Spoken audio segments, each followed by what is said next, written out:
Damn it. सारे tender Godse की वजह से मुर्गन कंपनी को मिल रहे हैं। मेरी कंपनी कोलैप्स हो जाएगी। ये गोडसे हनीमून से वापस नहीं लौटना चाहिए।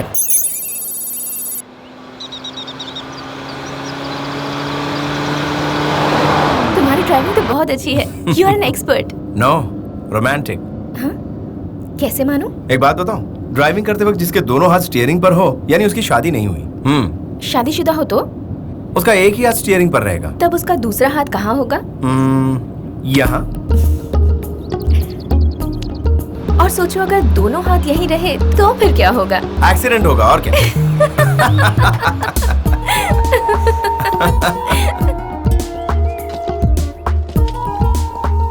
ये क्या कर रहे हो? इंटरेस्टिंग। इसे कैसे बनाती है? इसके लिए जरूरी सामग्री: 1 किलो प्रेम, आधा किलो अनुबंध, 60 ग्राम अनुराग, थोड़ा भरोसा, 1 कप केयरिंग, 1 स्पून शेयरिंग। ये सब मिलाकर दिल के बर्तन में डालकर हार्ट के स्टोव पर स्मूथली हीट करोगे तो लव फूड तैयार। अच्छा है ना? आपके हाथों से तो जहर भी अच्छा लगेगा। रितु, तुम्हें पता औरत हमेशा मर्द के बाईं ओर क्यों रहती?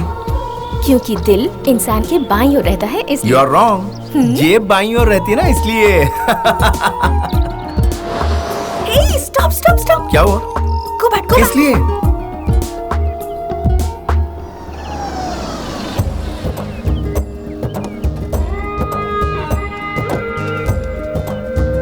सुनिए, जरा आप मेरे हाथ पर गोडसे का नाम लिख देंगे प्लीज? नो नो, नहीं करना रितु। लेकिन क्यों नहीं करूं? तुम बहुत सेंसिटिव हो रितु। तेज हवा से तुम्हें तकलीफ होती है। अगर तुम्हें सुई चुभेगी तो मुझे तकलीफ होगी। तुम चाहो तो ये दर्द मैं सह लेता हूं। लीजिए।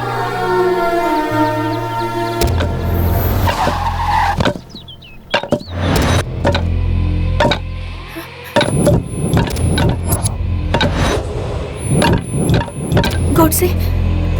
कौन है ये लोग? मैं जिस जोशी कंपनी में काम करता हूँ, उसका राइवल ग्रुप है। तुम डरो मत।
तुझसे शादी करने के सिर्फ 3 दिन बाद ही वो बेचारी तुझसे दूर हो गई।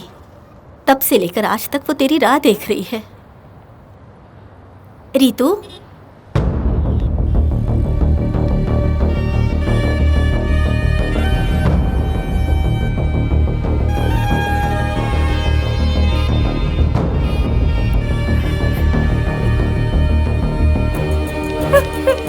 गोडसे, अब कभी मुझे छोड़कर मत जाना।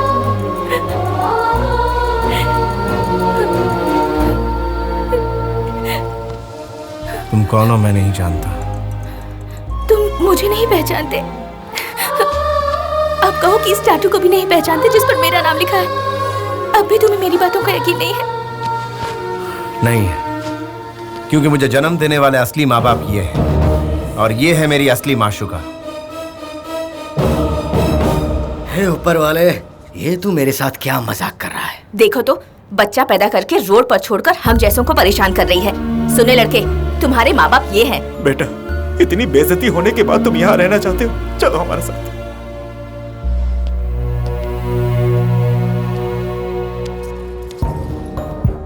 सिर्फ तुम्हें छू कर बता सकता हूँ कि तुम सिर्फ और सिर्फ मेरी हो।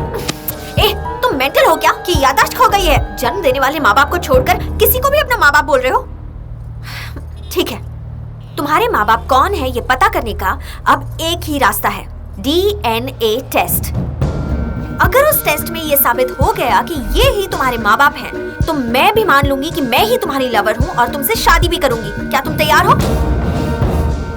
ये क्या पंगा है? अरे वाह, तुम्हारा आइडिया तो बहुत कमाल का है। अब हम ऐसा ही करेंगे। अब पहले हॉस्पिटल लेके जाओ और DNA टेस्ट करवाओ। फाइनली ये पेचीदा केस सॉल्व हो गया।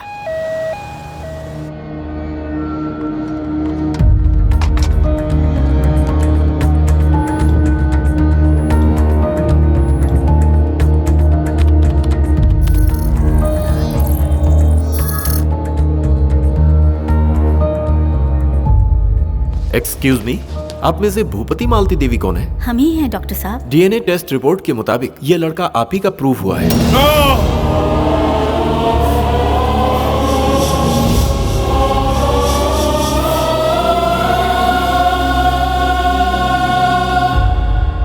गोद से बेटा, अब तो हम पर यकीन करेगा। मैडम, इस सच्चाई को हजम करने के लिए उसे थोड़ा सा समय लगेगा। मेरे साथ आइए। मिस्टर गोडसे, ये आपकी ब्रेन की मेमोरी सेल्स हैं। आपके सिर में गहरी चोट लगने की वजह से आपके ब्रेन की 70% मेमोरी सेल्स डैमेज हो चुकी हैं और फिलहाल सिर्फ 30% सेल्स ही काम कर रही हैं। इसीलिए आपको कुछ करीबी लोग ही याद रहेंगे और आप कब तक रिकवर करेंगे कुछ कहा नहीं जा सकता। डॉक्टर साहब, बेसिकली हम मुंबई के हैं, लेकिन इसे लगता है कि ये हैदराबाद का है। जबकि हम लोग इसे हमारी मेडिकल टर्म में देजावू कहा जाता है। इसमें किसी नई जगह पर जाने पर भी लगता है कि जैसे हम पहले भी इस जगह पर आ चुके हैं। ठीक उसी तरह किसी इंसान को देखने पर भी ऐसा महसूस होता है कि जैसे हम उसे पहले से पहचानते हैं। ये नेचुरल ह्यूमन ब्रेन का स्वभाव है। आम इंसान में ये 2 to 3% होता है, जबकि आपके लड़के को 100% है। बाय द वे, आपका बेटा हैदराबाद कभी आया है? बिजनेस के काम से महीने में एक बार ये यहाँ आया करता था डॉक्टर। बस यही प्रॉब्लम है, इनके ब्रेन का मेन ट्रैक इरेज हो गया है और सब ट्रैक ही काम कर रहा है। इसीलिए हैदराबाद और आसपास की जगह और यहाँ के आदमी ही इनको याद है। मुझे लगता है इन मैडम जी और बाकी सबको इन्होंने कभी देखा होगा, इसी कारण से इस तरह बिहेव कर रहे हैं। मिस्टर गोडसे, इस समय आपका ब्रेन जो भी आपसे कहता है उसे नजरअंदाज कर आपको अपने माता पिता की बातों को अमल में लाना चाहिए। महालक्ष्मी, तुमसे एक बार बात कर सकता हूं? ये मेडिकल टेस्ट्स, DNA रिपोर्ट्स, ये सब नकारने वाले सच हो सकते हैं। आप लोग जो कह रहे हो वो भी सही हो सकता है। मैं आप लोगों की बातों पर अब यकीन करने लगा हूं। धीरे धीरे सच मेरी समझ में आ रहा है। तुम्हारे लिए मेरा प्यार प्यार नहीं, भ्रम था। देखो, एक सच को 100 बार बोलकर झूठ साबित कर सकते हो, लेकिन एक झूठ को 1000 बार बोलकर भी सच साबित नहीं कर सकते। लेकिन तुम्हारी हालत देखकर मुझे तुम पर तरस आ रहा है। तुम्हारे अंदर सच्चे प्यार की भावना है। Hats off. लेकिन अफसोस कि जिस लड़की को तुम ढूंढ रहे हो वो महालक्ष्मी मैं नहीं हूँ। और देखो, तुम्हारी एक बहुत ही प्यारी पत्नी है, फैमिली है जो इस प्रॉब्लम में तुम्हारे साथ है। प्लीज मुझे भूलकर मुंबई जाकर अपनी इस प्रॉब्लम की ट्रीटमेंट करवा के एक नॉर्मल इंसान की जिंदगी जियो। मैं तुम्हारे लिए दिल से दुआ करती हूँ। Bye, take care.